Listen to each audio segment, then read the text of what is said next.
Adriano Leite. Nas últimas aulas ainda temos tratado, mesmo que em paralelo, sobre o desenvolvimento e amadurecimento da personalidade filosófica, da confiança sobre a autoridade do espírito ao conhecer. Para mim isso é materialismo versus transcendentalismo, e mais atualmente ateísmo dogmático versus cristianismo. Por isso queria saber sobre essa etapa da sua vida. O senhor passou por algum processo de conversão? Quer dizer, você já comentou que nunca se afastou demasiado do cristianismo, mas queria saber se chegou a ter conflitos e dúvidas, como um Lewis ou um Chesterton, antes de virarem apologistas. Ademais, quando o senhor diz que é natural, que é da condição humana que às vezes duvidemos, o que quer dizer exatamente? De que dúvida falamos? O senhor se refere a duvidar de coisas como, por exemplo, a infalibilidade papal, simplesmente, ou sobre, às vezes, chegamos mesmo a duvidar do próprio Deus e da autenticidade de seu filho? Muito bem, então, eu devo dizer que os dogmas da igreja nunca foram um problema para mim. Nunca, nunca, nunca, nunca, nunca. O que é dúvida para mim é o sentido deles. É como eu devo compreendê-los e, sobretudo, como eles se traduzem na vida concreta. Porque isso aí já dizia Santo Tomás de Aquino, quer dizer, toda situação que você vive é uma situação singular, concreta e irrepetível. E todas as normas que você conhece, todas as leis da ciência, bem como todos os dogmas da igreja, são genéricos. A tradução, vamos dizer, do genérico para o singular não é automática. Tem gente que acha que é. Então, olha, você pega a dogma da igreja, põe no seu computador e ele vai traduzir para todos os casos particulares. Fala, não, isso realmente não é assim. Tá certo? Por quê? Os casos particulares, eles não aparecem como deduções dos dogmas da igreja. Por exemplo, se você tem, vamos dizer, um conflito de consciência qualquer, esse conflito de consciência foi criado pelas circunstâncias da sua própria vida. Circunstâncias essas que são, vamos dizer, em número inabarcável. Ou seja, os fatos concretos não emanam de regras gerais. O que emana de regra geral é o julgamento que você vai fazer sobre eles. Então, aí você está confundindo a ratio cognoscendi com a ratio essendi, a ordem do conhecer com a ordem do ser. Quer dizer, na ordem do ser, os fatos, as situações emanam de um número, às vezes, inabarcável de causas, que, então, convergem para produzir um determinado fato para determinada situação concreta. Porém, a aplicação entre dos dogmas da igreja, a compreensão da situação e a dedução da atitude que você deve tomar, esta sim vai do geral para o particular. Então, você tem aí como dois trajetos opostos. Um que produziu a situação e o outro que produz o seu entendimento dela a partir do dogma da igreja, ou que seja a partir de uma lei científica ou de um princípio filosófico geral. Essas coisas nunca se encaixam perfeitamente bem. Se encaixassem, meu filho, a nossa vida seria um tratado de lógica. Tá certo? E tudo seria muito fácil. Tá certo? Por exemplo, o que um sujeito católico deve fazer diante das modificações desastrosas que foram feitas pelo Concílio Vaticano II. Ele pode, por exemplo, aliviar a consciência dele apelando para o sedevacantismo, dizendo, não tem Papa, o mandato do Papa não é válido, tá certo? Então nós temos que nós mesmos deduzir a coisa a partir da doutrina, tá certo? E agir em consequência.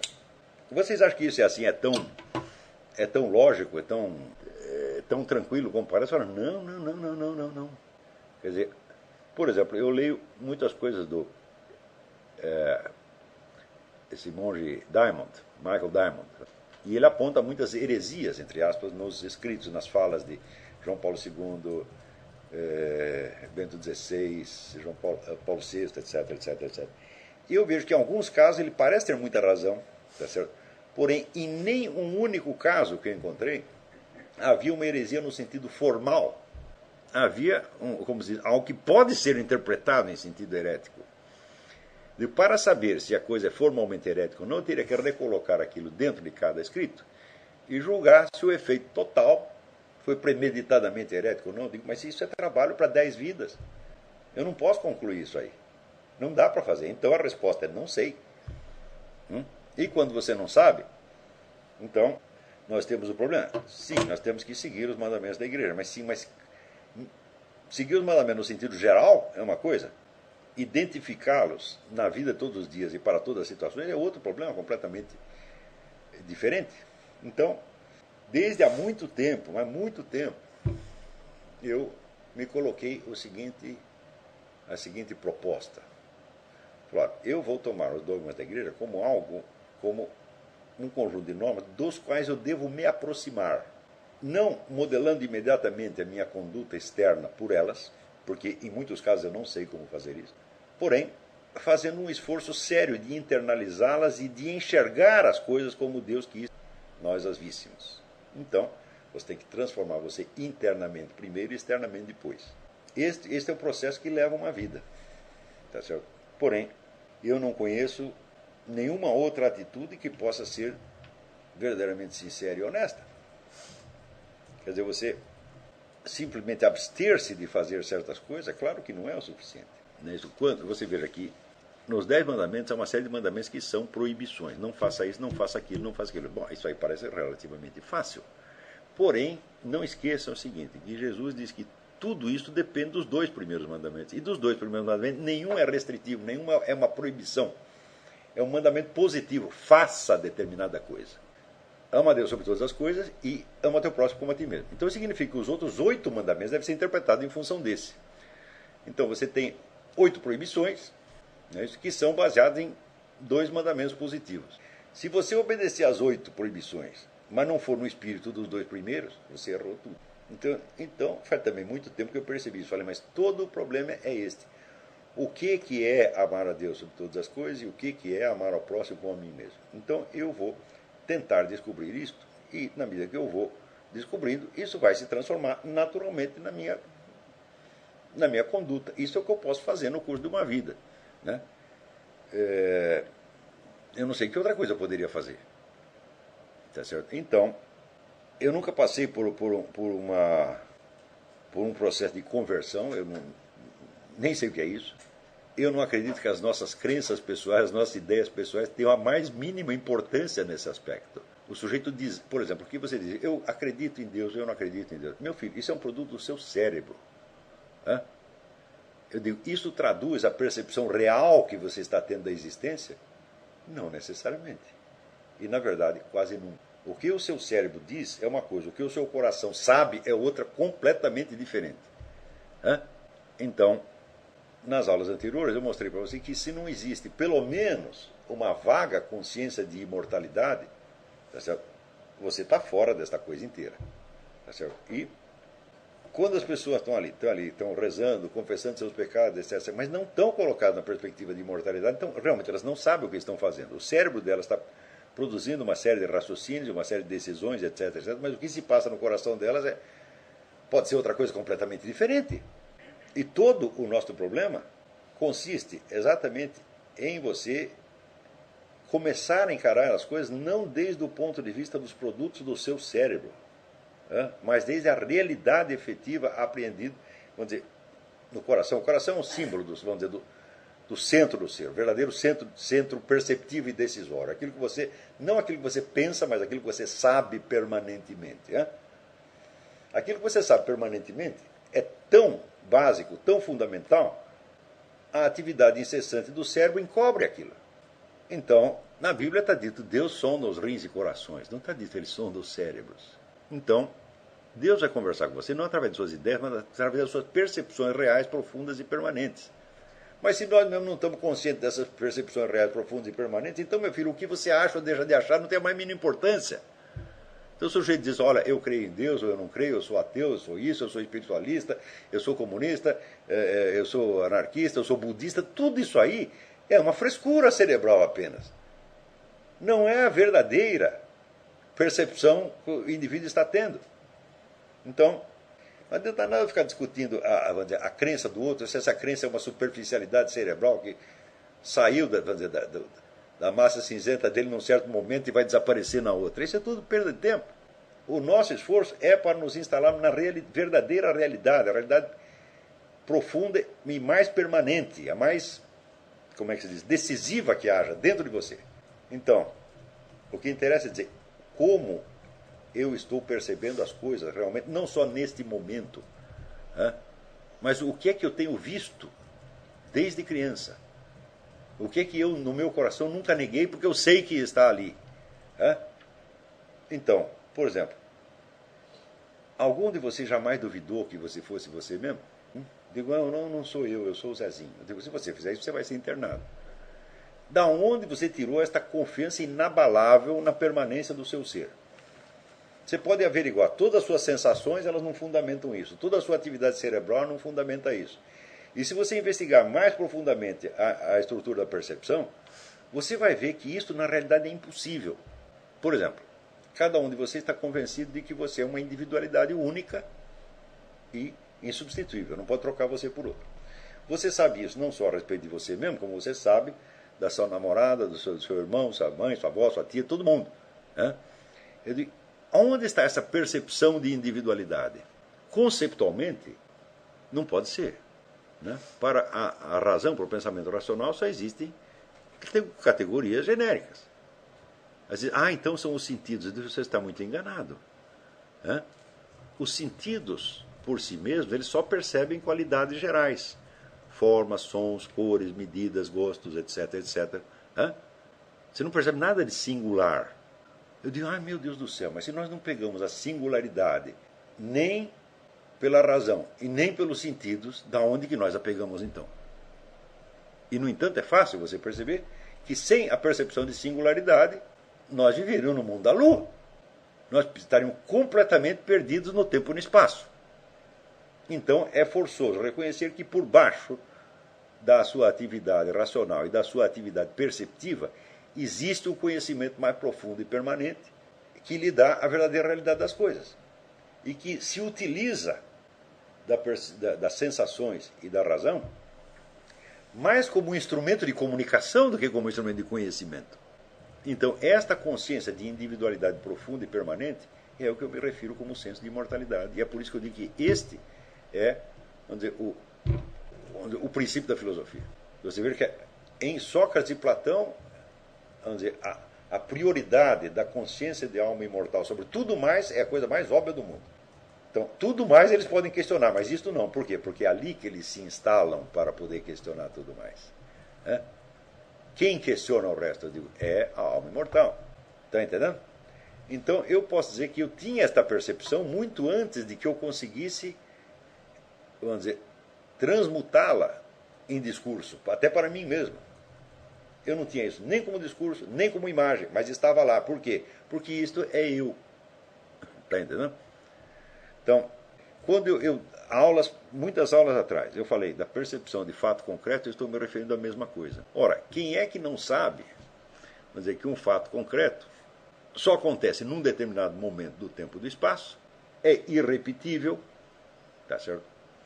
Pode ser imitado, mas não repetido, e se compõe de uma série da convergência de um número indeterminado, praticamente ilimitado de processos causais, alguns essenciais, outros acidentais. Quem não sabe disso? Todo mundo sabe. Uma vez que você conseguiu transmutar isso em palavras, todo mundo percebe, claro que é assim. Se eu pego, vamos dizer, o fato mais simples, olha, o gato miou. Eu digo, bom, muito bem, agora você vai recompor todas as linhas causais que fizeram com que este gato miasse precisamente agora. Você vê, então, em primeiro lugar, o gato precisa existir. Em segundo lugar, ele precisa ser um gato. Então, o que trouxe esse gato à existência? O que fez que ele fosse um gato? Pronto, já está aí um enigma que você não consegue resolver. Então, nós somos capazes de perceber fatos concretos, mas nós não somos jamais capazes de recompor o orbe inteiro dos processos causais que o determinaram. Então, nós sabemos algo com certeza absoluta e, ao mesmo tempo, não podemos dar nenhuma prova disso. Por quê? Porque todas as provas se fundamentariam na própria consciência de fato concreto que você tem. Você não pode provar que um fato concreto é um fato concreto, porque todas as provas se baseariam nisso. Aliás, qualquer outra prova de qualquer outra coisa também se basearia nisso. Se você não tem capacidade de perceber fatos concretos, então as provas que você possa apresentar do que quer que seja serão sempre provas hipotéticas. Como um computador pode formar, vamos dizer, cadeias demonstrativas enormes, mas são todas hipotéticas. O computador não pode dizer se algo aconteceu ou não aconteceu. Por quê? Porque ele não tem individualidade. Então você vê que essa consciência de alma imortal, ela está no centro do ser humano. E ela se identifica com a consciência de individualidade. E ela não pode ser conhecida por nenhum outro meio a não ser ela mesma. Então, destas coisas, de certo modo, eu sempre soube. Claro que teve momentos em que o meu pensamento tomava outra direção. Mas quando tomava outra direção, é claro que eu estava perdido no espaço. E o que mais me impressiona, vamos dizer, na minha história pessoal, é a minha capacidade de ficar perdido no espaço. É a capacidade de pensar coisas que não tem absolutamente nada a ver com a realidade concreta e nas quais a gente perde um tempo enorme. É impressionante, vou dizer, o desperdício de massa cinzenta que tem aí. Quer dizer, quando o cérebro todo deveria ser posto a serviço do senso da realidade concreta a todo momento. Tá certo? E, no entanto, quando você entra numa faculdade de filosofia, vamos supor que seja uma faculdade muito boa, eles vão te treinar só em discutir questões hipotéticas. Por exemplo, tem livre-arbítrio ou determinismo, né? E questões desse tipo, que são questões hipotéticas. Se você se instala mesmo no senso da realidade concreta, essas perguntas não surgem. Elas simplesmente não surgem porque elas só são problemas do ponto de vista da comunicação verbal humana.